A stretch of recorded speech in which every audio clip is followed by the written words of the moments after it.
This is Valley News Live at 10.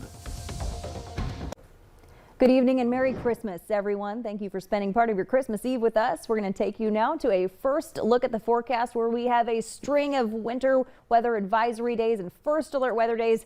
Eric Whitehill is going to break it all down for us. Eric? Thank you very much, Stacy, and Merry Christmas to all of you at home from all of us here at Valley News Live. We do have first alert weather days starting off with Christmas Day tomorrow. We've got another weather system that's going to make its way into portions of the Southern Valley. Let's start to break it down for everyone here. Christmas Day, we are going to have some travel troubles, especially in the southern portions of the Red River Valley. And then on Sunday into Monday, we have another day where we're going to have some accumulating snow. And then by Wednesday into Thursday, a Clipper system moves through and the bottom just drops out. It gets downright bone-chilling cold by the latter half of the week. So very cold for us, but we've got to deal with some snow first. However, outside right now, no travel troubles at all. We do have some snow showers out in the far southwestern portions of North Dakota, but clear travel for Santa and all of the reindeer. Winter weather advisory in effect starting tomorrow morning at 6 a.m. for the Southern Valley. Wind chill advisory for us in the Northern Valley, where we could have some wind chills in excess of 20 to 30 below zero. So very cold for us in portions of the Northern Valley.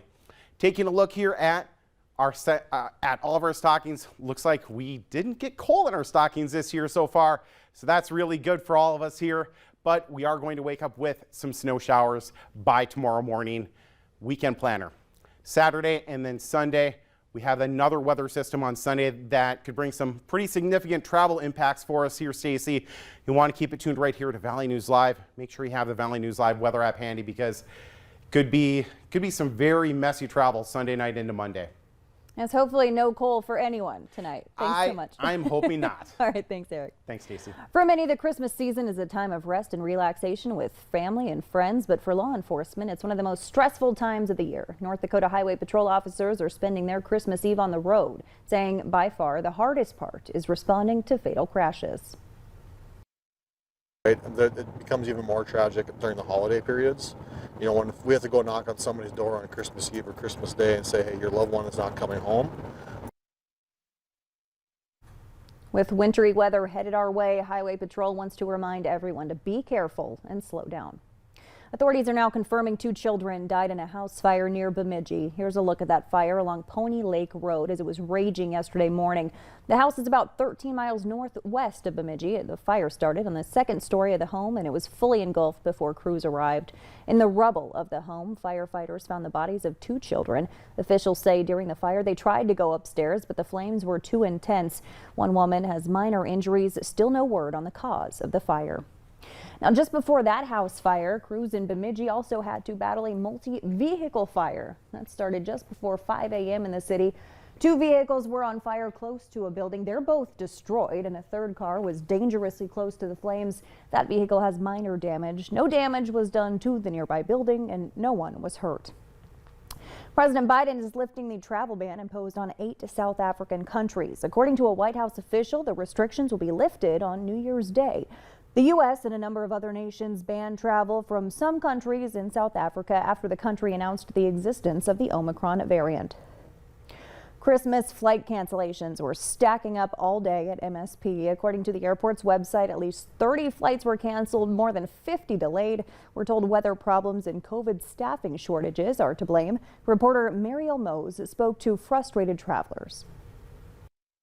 Once my daughter and I got to the Rochester airport, we saw that the flight had been canceled and the whole airport was vacant. Christine Job and her daughter live in Rochester and they're headed to Bismarck, North Dakota to see her parents for the holiday. I didn't receive any text or messages about the cancellation, so it was a surprise when we got to the airport. First, Job tried calling Delta and quickly learned many people were having the same problem as her. I did try to call the Delta 1-800 number, and they said that there was like over a 4-hour wait, so that wasn't going to happen. The Omicron COVID variant has impacted a lot of Delta flight crews, and Delta says that they've exhausted their resources trying to reroute flights and substitute crews to make this work. The future ticketing assistance desk behind me here at MSP Airport has been busy all morning and afternoon trying to find new options for people. They're telling us it's at least 3 days to get any of us anywhere near LA or Hawaii to go where we need to go, which to me seems a little crazy. The Osmond family is trying to get to Hawaii for their first family vacation since before the pandemic. Their connection to Los Angeles on Delta was canceled. We've been kind of looking forward to this because we haven't been on vacation, obviously, the past couple of years. And this is supposed to be like a big trip for us, but we don't really know what to do now. Delta tried to rebook as many people as they could for same-day travel. Christine and her daughter got the Christmas gift they didn't expect, a new flight and a whole lot of gratitude. You just gotta go with the rolls of the dice, and troubleshoot and, make the best of it, and look on the bright side. At least, we'll still be able to see my folks.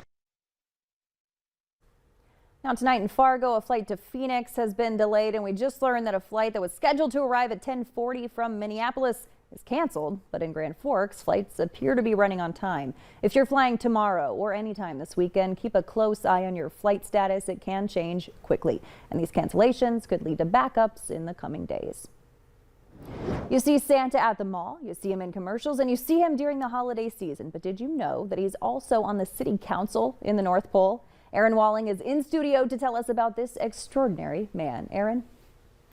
Well, Stacy, I come from Fairbanks, Alaska, land of the midnight sun. But about 10 miles from there is the city of North Pole. And yes, their light poles are candy canes.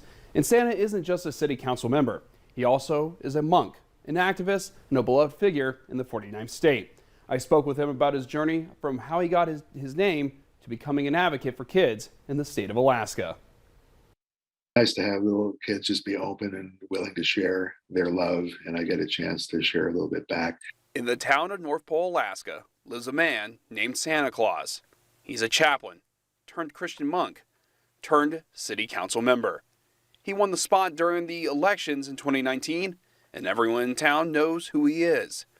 Since moving to Alaska in 2013, Santa uses his platform in the state to promote child protection and shedding light on child-related issues. It's just another way to help me help children directly and indirectly.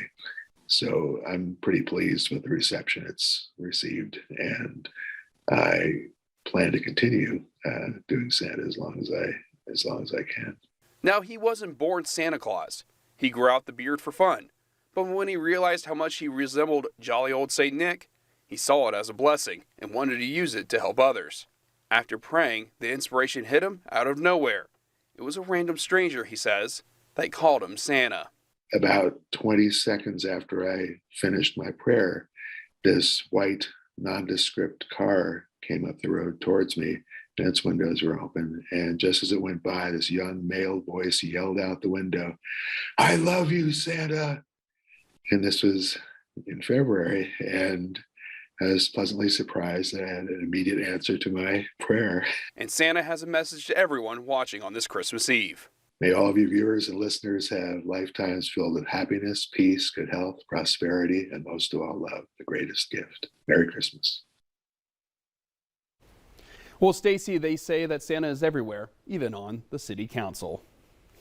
Thanks so much, Aaron. And speaking of Santa, let's take a look here at the NORAD Santa tracker. It looks like he's about to head to Albany, New York. At least 5 million presents have been delivered and still counting.